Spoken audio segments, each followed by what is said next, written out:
On a special edition of World News Tonight, the president's testimony before the grand jury. I'm trying to be honest with you, and it hurts me. And I'm trying to tell you the truth about what happened between Miss Lewinsky and me.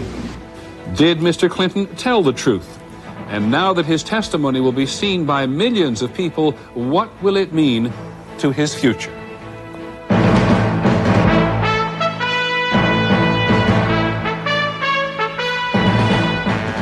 From ABC News World Headquarters in New York, this is a special one-hour edition of World News Tonight with Peter Jennings. Good evening, everyone. We've never before seen a president testify to a grand jury, and in the first few minutes when it began this morning, it was a shock to simply see him there. When it was over, 4 hours later, there were any number of reactions. There is no way to predict at this early stage what the impact will be on public opinion. But our intention in this hour is to play some of the important portions of the testimony and then to report on the testimony as it pertains to the president's legal and political future. The independent counsel's report to the Congress, remember, is about perjury and obstruction of justice. And yes, there is quite a lot about the president's definition of sex in this videotape, some of which is not suitable for children. We begin with part of the president's opening statement about his relationship with Monica Lewinsky. These encounters did not consist of sexual intercourse. They did not constitute sexual relations as I understood that term to be defined at my January 17, 1998 deposition. But they did involve inappropriate, intimate contact. What did you believe the definition to include and exclude? What kinds of activities? I thought the definition included any activity by the person being deposed, where the person was the actor and came in contact with those parts of the bodies with the purpose of intent or gratification, and excluded any other activity. For example, kissing is not covered by that, I don't think. Yes, I understood the definition to be limited to physical contact with those areas of the body with the specific intent to arouse or gratify. That's what I understood it to be. And I believe that is the definition that most ordinary Americans would give it. If you said Jane and Harry have a sexual relationship, and you're not talking about people being drawn into a lawsuit and being given definitions and then a great effort to trick them in some way, but you're just talking about people in ordinary conversation, I'll bet the grand jurors, if they were talking about two people they know and said they have a sexual relationship, they meant they were sleeping together. They meant they were having intercourse together. So I'm not at all sure that this affidavit is not true and was not true in Ms. Lewinsky's mind at the time she swore it out. So your definition of sexual relationship is intercourse only, is that correct? No, not necessarily intercourse only, but it would include intercourse. I believe that the common understanding of the term, if you say two people are having a sexual relationship, most people believe that includes intercourse. Is oral sex performed on you within that definition as you understood it? As I understood it, it was not, no. If the person being deposed, in this case me, directly touched the breast of another person with the purpose to arouse or gratify, under that definition, that would be included. My testimony is that I did not have sexual relations as I understood this term to be defined. I have not had sex with her as I define it. That was true. And Monica Lewinsky says that while you were in the Oval Office area, you touched her breast. Would she be lying? That is not my recollection. My recollection is that I did not have sexual relations with Ms. Lewinsky, and I'm staying on my former statement about that. If she my statement is that I did not have sexual relations as defined by that. If she says that you kissed her breast, would she be lying? I'm going to revert to my former statement. Okay. If Monica Lewinsky says that while you were in the Oval Office area, you touched her genitalia, would she be lying? And that calls for a yes, no, or reverting to your former statement. I will revert to my statement on that. If Monica Lewinsky says that you used a cigar as a sexual aid with her in the Oval Office area, would she be lying? yes, no, or won't answer. I will revert to my former statement. The grand jury would like to know, Mr. President, why it is that you think that oral sex performed on you does not fall within the definition of sexual relations as used in your deposition. Because that is, if the deponent is the person who has oral sex performed on him, then the contact is with, not with anything on that list, but with the lips of another person. I had inappropriate, intimate contact. I take full responsibility for it. It wasn't her fault, it was mine. I do not believe that I violated the definition of sexual relations I was given by directly touching those parts of her body with the intent to arouse or gratify. And that's all I have to say. Just a couple of things here. You notice they're taking excerpts from that testimony. We do our best to make sure that they do not misrepresent the President's testimony in any way, shape, or form. We're joined by our legal analyst, Jeffrey Toobin. Jeffrey, President reverts to his former statement time and time again there. Help us understand what's the point. Is this about the charges of perjury? This is really all about perjury, and in fact, those excerpts we just saw, they're really a roadmap of the impeachment battle to come, because the heart of Ken Starr's case against Bill Clinton is that he lied about whether he had sexual relations with Monica Lewinsky, even as he understood that term to be defined, and also that he lied about what precisely he did with her, where and how he touched her. And all of those statements, just about all of them, Ken Starr alleges are false and perjurious. I noticed at one point that the grand jury seemed a little impatient with the President. Well, it was interesting. I mean, there was a lot of lawyer talk today from both the prosecutors and the President, but the grand jury really seemed to cut through it, and they said, come on, is oral sex sex? And the President stuck to his position of saying, no, it's not, as far as he understood that term. Let me turn to ABC's Jackie Judd, who's covered this from the very beginning. Jackie, Monica Lewinsky's testimony was also released today, though not in videotape form. Do you see inconsistencies between her testimony and the President's? There is one key inconsistency, Peter, and it is this. In the grand jury testimony where we just saw the President, he essentially denied that he touched Monica Lewinsky in any way with the intention to arouse her. Monica Lewinsky gives some very detailed descriptions of the 9 or 10 sexual encounters they had in the Oval Office complex, in which she describes just that Mr. Clinton did touch parts of her body. That's important here, Peter, because it goes to the issue of perjury, not so much in the civil deposition back in January, but before the grand jury in August. Thank you both very much. We'll come back to both of you before this broadcast is finished. In just a moment, the President's memory, a world-class memory, says one of his friends. This is World News Tonight with Peter Jennings, brought to you by AT&T.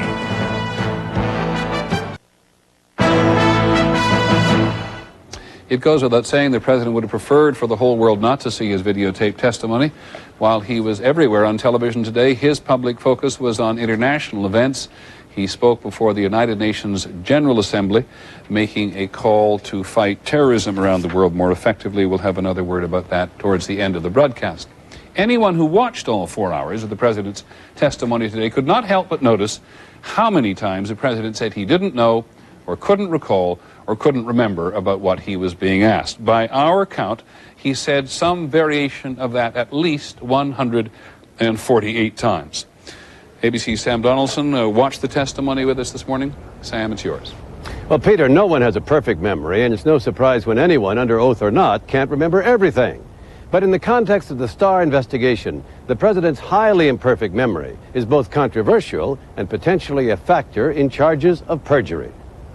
For instance, in the President's Paula Jones deposition last January 17th, the President kept insisting that he could not recall for certain having ever been alone with Lewinsky.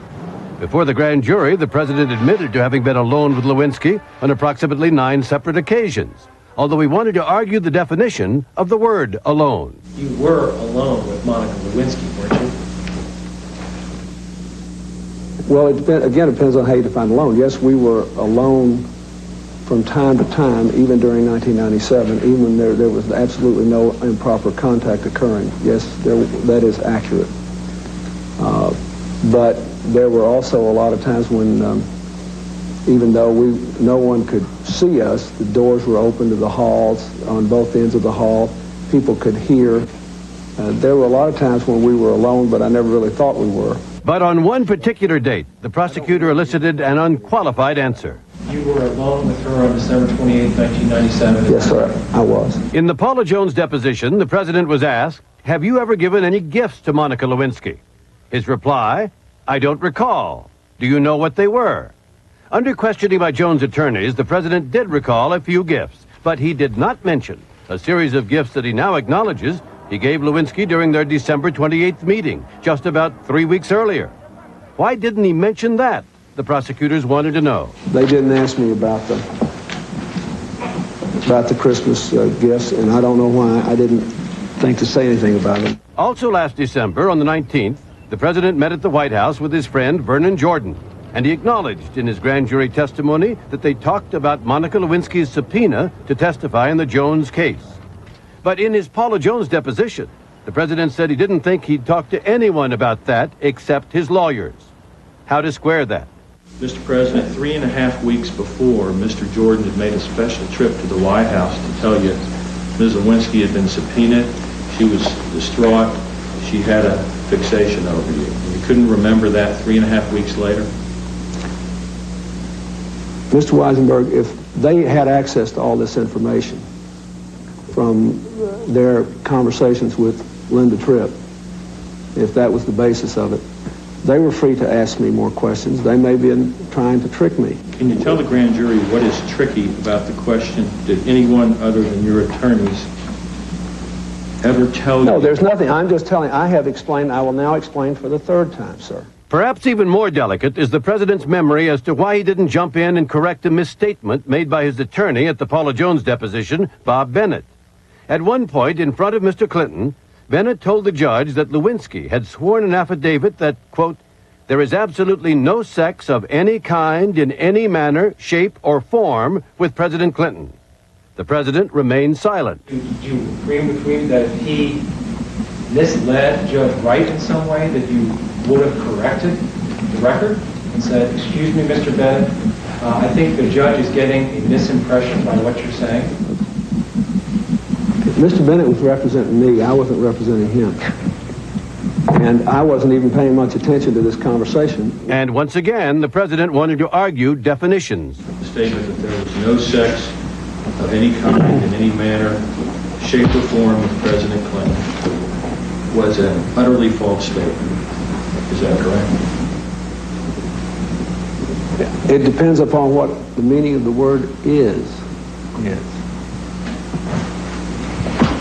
If is means is and never has been, that is not that's one thing. If it means there is none, that was a completely true statement.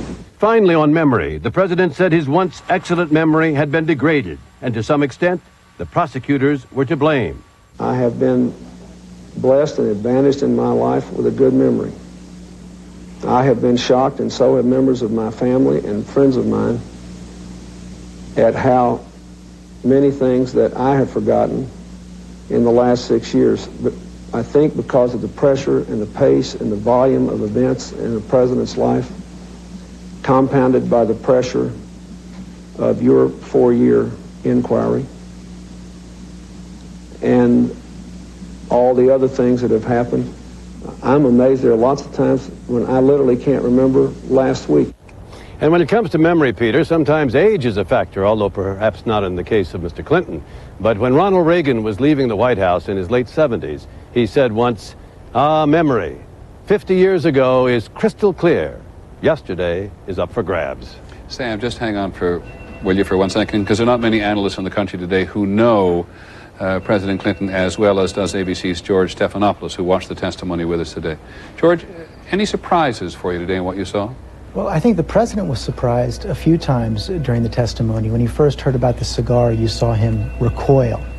When he heard that they had evidence of phone calls he made to Kathleen Willey, he seemed surprised. And also, when he was questioned about the tie Monica Lewinsky supposedly gave him. You saw a tactic the president used when he was surprised. He tried to buy time by asking more questions. But overall, you just saw the Bill Clinton that a lot of us who worked for him have seen for a long time. Many-sided, angry, charming at times, certainly a good lawyer, and also evasive at times. And as a lawyer, is the president inclined to be well briefed before he goes into a situation like this? Oh, certainly. He was clearly well briefed, and that's why there were only a few surprises during the course of the testimony. I think the only time his lawyers might have gotten upset is there were some times when he seemed to go on a little long and try to over-explain himself, and you could hear David Kendall sometimes interrupt to stop him. A very quick question for Sam Donaldson, who's still at the White House. Sam, they've had several hours to absorb this. How do they think they did? Well, the White House people say they think he did pretty well. As you know, Mike McCurry has made a statement in which he said none of this, no matter what you heard or saw, rises to the level of impeachable offense. They believe that they got by with the very least amount of damage. But then again, Peter, it's not poking a stick at them to say that's what you would expect them to say, isn't it? And it's early days. Thank you, Sam. We'll come back to you a little later in the broadcast. When we come back right now, the president's personal secretary. Did the president try to influence Betty Curry's testimony?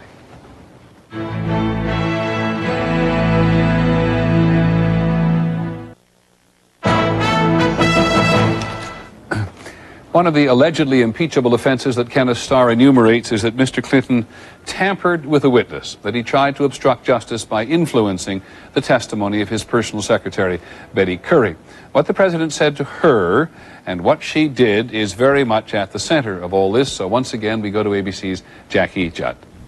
Peter, it was Betty Curry who sometimes helped arrange President Clinton's liaisons with Monica Lewinsky, and so it was Betty Curry the president urgently reached out to after he was blindsided with detailed questioning about Lewinsky by lawyers for Paula Jones. Prosecutors allege that in 2 conversations with Curry, Mr. Clinton tampered with a witness, that he tried to gain Curry's support in backing up his false statements to Jones's lawyers. The president testified that he was only trying to refresh his own memory by comparing it to what Curry recollected. I wanted to know what Betty's memory was about what she heard, what she could hear. And what I did not know was, I did not know that, and I was trying to figure out, and I was trying to figure out in a hurry because I knew something was up. So you wanted to check her memory for what she remembered, and that is that's correct. Whether she remembered nothing or whether she remembered an inappropriate, intimate relationship. No, I didn't ask her about it in that way. I asked her about what I was trying to determine was whether my recollection was right, that she was always in the office complex when Monica was there, and whether she thought she could hear any conversations we had. What Curry testified to was that Mr. Clinton walked her through statements that she concluded the president wanted her to agree with.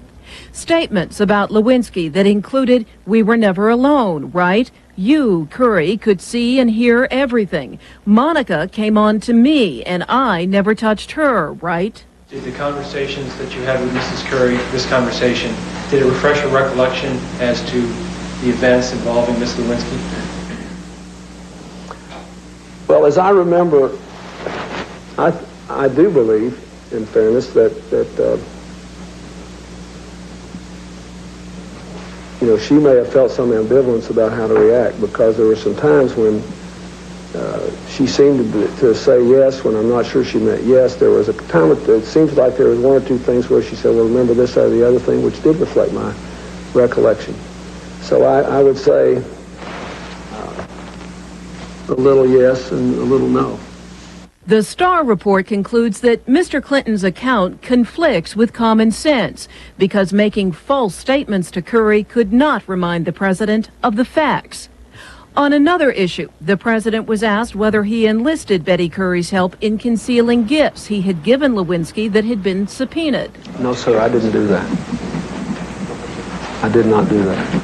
It was Curry who drove to Lewinsky's apartment to pick up the presents. The Starr report concludes the president was orchestrating the collection of evidence and probably using his personal secretary in that effort. But in his testimony, the president emphasized time and again that giving gifts was something he did routinely, so he had no concern that those gifts he had given Lewinsky were being sought by Jones's lawyers. In other words, he had no motive to want to hide the evidence. Peter? Jackie, thank you. Back to our legal analyst again for a moment, Jeffrey Toobin. Jeffrey, it sounds, at least this is the layman's ear, lots of hints here, but no outright proof. How does it sound to a lawyer? Well, it's certainly true that there's no evidence that the president said, I instruct you to lie. But under the law, he doesn't have to say that. The key in a case about obstruction of justice like this one is, what was the president's intent? Did he intend that Betty Curry lie? And as Congress comes to weigh this issue, and as they perhaps call witnesses, that's going to be the key issue, and it's likely it won't be settled very easily or quickly. And is the burden of proof in an impeachment hearing the same as it would be in a court? Not at all. Impeachment is much more of a free-form process. Of course, in a criminal case,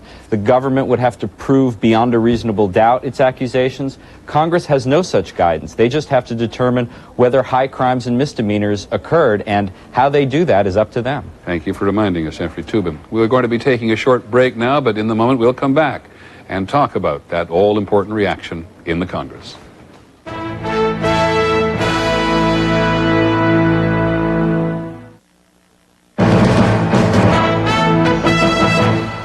Just to restate the obvious, this is a legal process. This is a process very deeply involved with public opinion, and of course it is a political process. The impeachment process faces the president on Capitol Hill. They've been watching all day today from their various parts of the country. Linda Douglas is on Capitol Hill tonight. Linda, what are you picking up about the impact of today's videotape testimony? What I'm picking up from both parties is that members are very cautious right now to predict how the public is going to react. I talked to two veteran senators, one of each party. Each one said, we have no idea how this is going to play. But some of the Democrats who've been critical of the president noted a change. They say the calls this morning were running strongly in favor of the president, this after last week when those calls were running against the president. Some of the Republicans are also being a little bit low-key in their analysis, saying that this tape may have been anticlimactic for many viewers. People expected the president to lose his temper, and he didn't lose his temper. So that means that perhaps the White House did a very good job of raising expectations that the president would lose his temper. Do you know and now they think it's kind of a wash. Do you know what the basis was for the change in the calls to these offices? What well, they've picked up?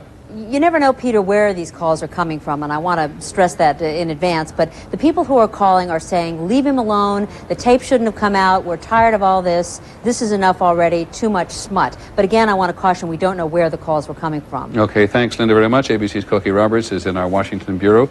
Cokie, we've asked you the litmus test question many times. I know you've talked to a lot of people today. What's the impact of these calls on the political process? Oh, they're strong, and my reporting turned up exactly what Linda's did. I talked to Democratic House members, many of them from swing districts, and they said that this helped the president today, but they were very struck by the calls that they got last week. One told me she had to hire an extra person to come on just to take the calls, and at that point they were running 70% against the president. Today they were running for the president. And members are very, very taken with calls, particularly if they're from their own district and their own voters. But you know, Peter, these people are being so cautious because they keep saying they are just clueless about what's going to happen next. So what does it mean, help the president? Mean help the president avoid the impeachment process? Help him avoid immediate impeachment or an impeachment vote right away. Because at the end of last week, you were getting very strong messages from Democrats that they were having a terrible time supporting the president and that they were really eager for him to resign. That seems to have been staunched somewhat today. But look, you're quite right. The process will go forward. And now what you're hearing from both parties is much more of a cry of get everything out fast, and then we'll see where we are. Okay, many thanks. Cokie Roberts and Linda Douglas on Capitol Hill tonight. We'll be back in just a moment.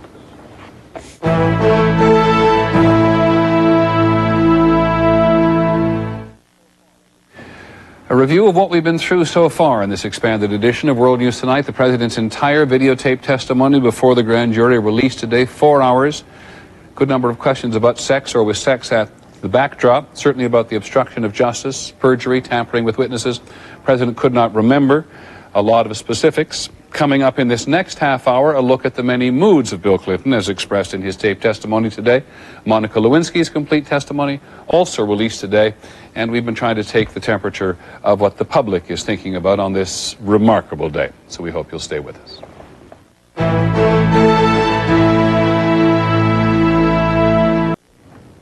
Now, I'm trying to be honest with you, and it hurts me. And I'm trying to tell you the truth about what happened between Miss Lewinsky and me.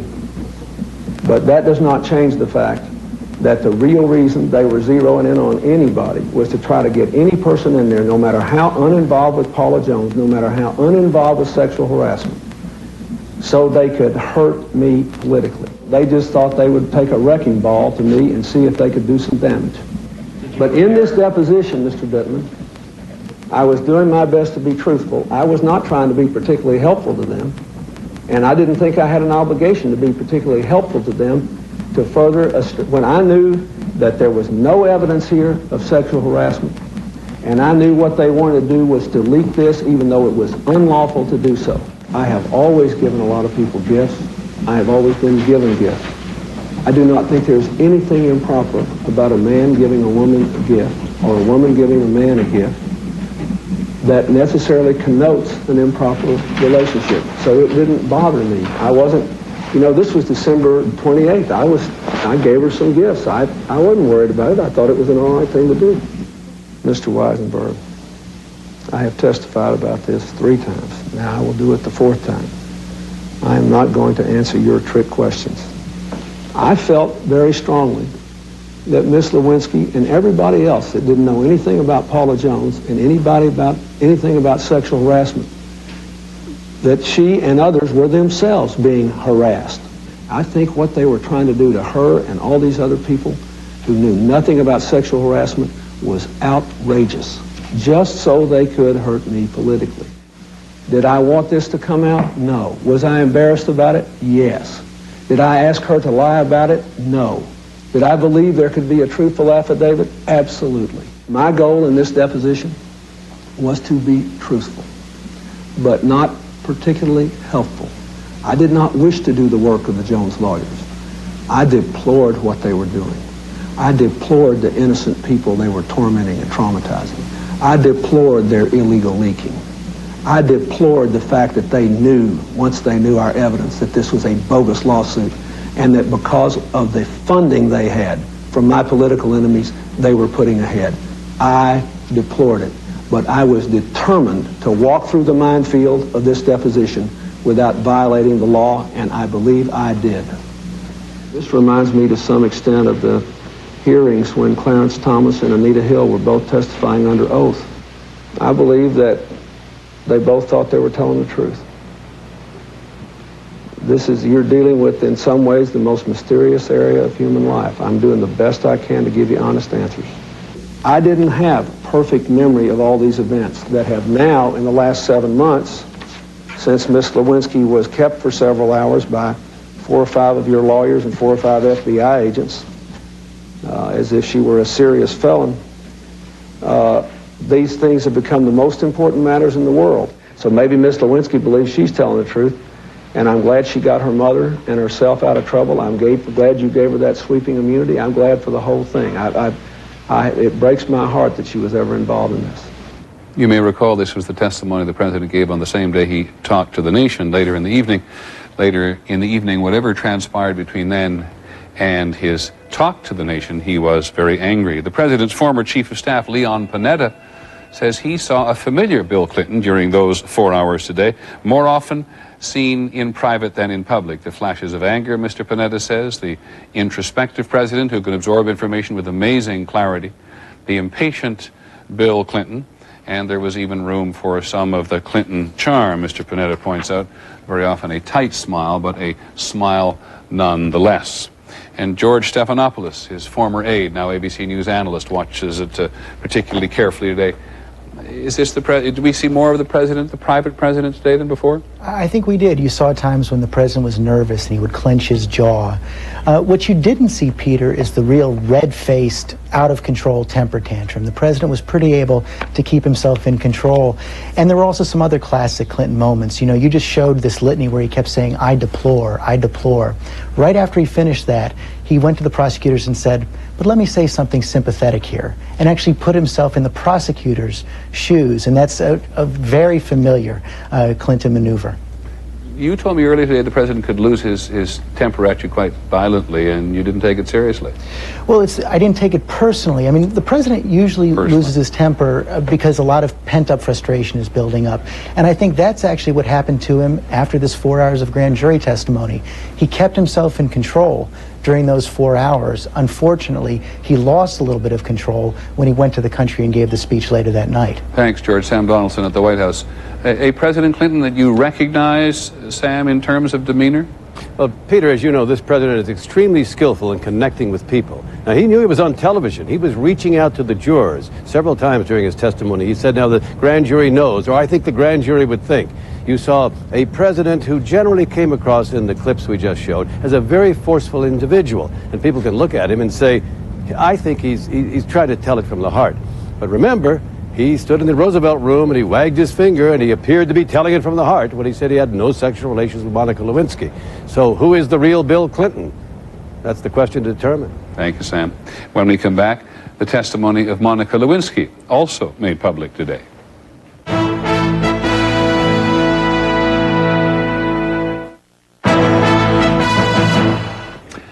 And now Monica Lewinsky. Transcripts of her testimony to the grand jury were released today at about the same time, in fact, at exactly the same time, the president's videotape testimony was being broadcast to the nation. Some of what Ms. Lewinsky said was in the Starr report released earlier to the Congress, and a good deal more is found in her complete testimony today. And ABC's Chris Wallace joins us from Washington. Chris. Peter, there are no new bombshells in Monica Lewinsky's testimony, but it does explain, from her point of view, what was going on in their relationship. Much of it hurts the president, but some of it may actually help. When Lewinsky testified before the grand jury for the first time last month, she said she was nervous and taking antidepressant medication that affected her short-term memory. But she laid out in great detail her relationship with the president. 11 pages of contacts that included 9 instances of oral sex and more than 10 of phone sex. The president says there were fewer encounters, and they began months later, after she was no longer an intern. Lewinsky told the grand jury the relationship began when they saw each other at public events. Intense flirtation, she called it. By November of '95, she says, they had a sexual relationship. These pictures were taken on November 17th, the day she says they had their second such encounter. Throughout her testimony, she says, she loved the president. He always made me smile when I was with him. He was sunshine. Here in June of '96, she brought her family to the Oval Office to meet Mr. Clinton. But Lewinsky is defensive about that infamous dress that had the president's stain on it. It's a work dress, she says, not a cocktail dress. She denies saving it as a souvenir, saying she planned to wear it again months later, but that it no longer fit.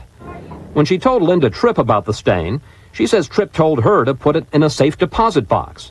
Instead, she sent it to her mother's apartment in New York. Lewinsky also describes how the relationship fell apart. She calls May 24th of '97 D-Day, when the president dumped her. In this email to a friend last September, she writes, I can't go through all this crap anymore. In some ways, I hope I never hear from him again, because he'll just lead me on. And she says she was jealous of this picture of the Clintons together at the end of '97. That it shows an aspect of their relationship he never revealed to her. But what set Lewinsky off most was the president's August 17th speech to the nation. Indeed, I did have a relationship with Miss Lewinsky that was not appropriate. 3 days later, again before the grand jury, Lewinsky says, until then, she thought she still loved him, but that she was hurt by his reported testimony, that this was a service contract, that all I did was perform oral sex on him. I thought it was a lot more than that. To the end, Lewinsky denied she had ever been asked to lie or was ever promised a job in return for her silence. And she ended her grand jury testimony with a simple statement: I hate Linda Tripp. Peter? Thanks very much, Chris Wallace in Washington. When we come back, the president and the people, namely public reaction.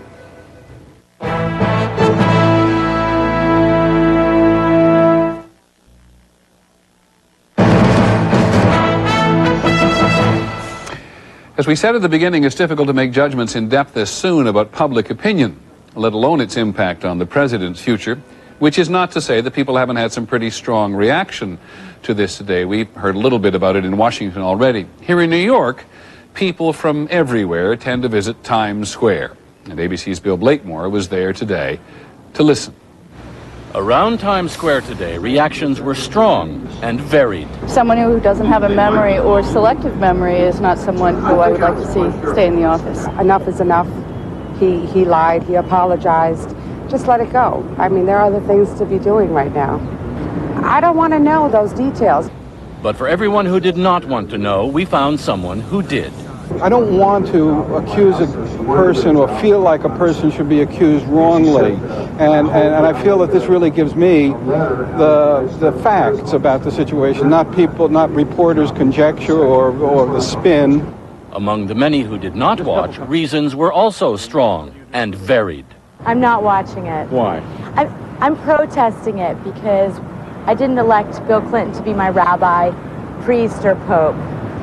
He's there to run the country, and I think it's in such poor taste to run those tapes. I haven't watched it. Why? Because I have been long since totally disgusted with Bill Clinton in more severe terms than I can express. Across the country, where they watched in a small-town Colorado diner, two neighbors had the same differences. I mean, a lot of guys make mistakes. I've done it, and I was married, and I didn't want to tell my wife either. Yeah, leave him alone. Don't bother me a bit. I think he's done a good job. He's done a good job, yeah, but he should have never did what he did and lied about it. Did watching the tape today make a difference? He was a good man, but it makes people wonder right now. In San Francisco, this man watched it on the internet and said it helped him make up his mind. I think he's in big trouble. He better resign. It's embarrassing for the country. But in Atlanta, one law student felt it improved Clinton's position. After reading the transcript on the internet, I thought that he was going to be lying. I thought he was going to look pretty bad. I think he actually looks a lot better. Another law student did not think so. Unfortunately, the terms oral sex and the like are now part of our history, and I think that's sad, and I think that Bill Clinton is to blame for that. None we spoke with today seem to have changed their opinions because of the videotape, but it did seem to make opinions on both sides stronger. Bill Blakemore, ABC News, New York. One other very noticeable reaction to the president today. At the UN General Assembly, when the president walked in, he was given a standing ovation by the representatives from nearly 200 countries. According to the delegates, some of it was admiration, some of it sympathy, some of it encouragement, some of it a way to say to Mr. Clinton that he should not lose sight of how important foreign policy is to the rest of the world. There is some other news today, and we'll be back in just a moment.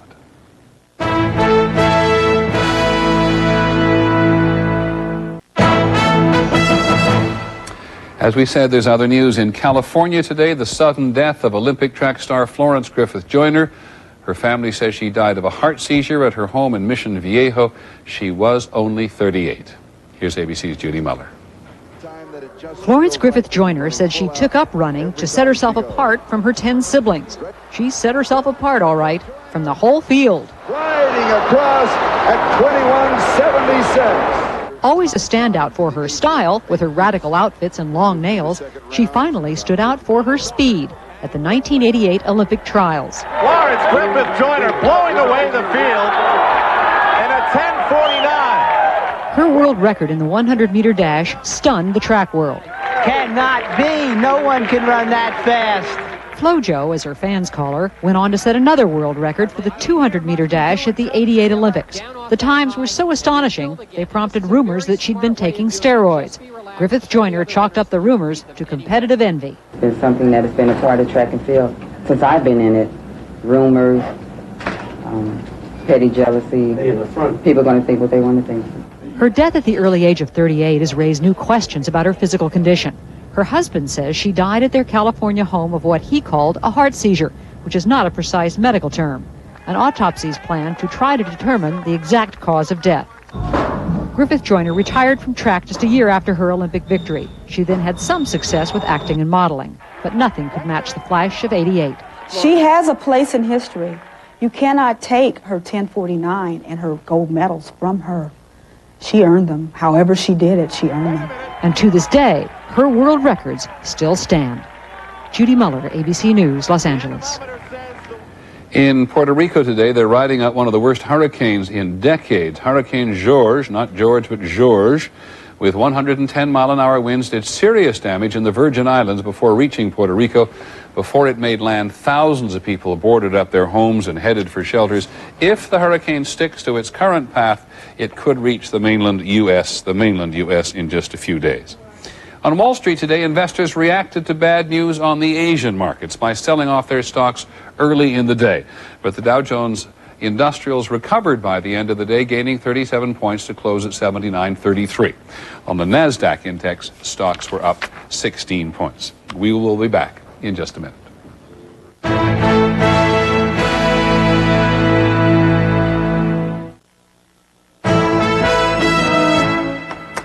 Well, this has been a special edition of World News Tonight because for the first time in the nation's history, we saw a president testify to a grand jury. 4 hours on tape, Mr. Clinton's August 17th testimony. Today it was broadcast for the world to see, and as best we can tell, a great many people watched. There was, yes, quite a lot about sex, at least that was the background. The president refused to answer many of the more uncomfortable questions directly, and there is no way to predict at this early stage what the impact will be on public opinion or what's going to happen when the Congress returns. That is our report for this evening. Thank you for joining us. Later this evening, there'll be a special one-hour edition of Nightline, asking the question, will the president's televised testimony change minds? I'm Peter Jennings. See you tomorrow.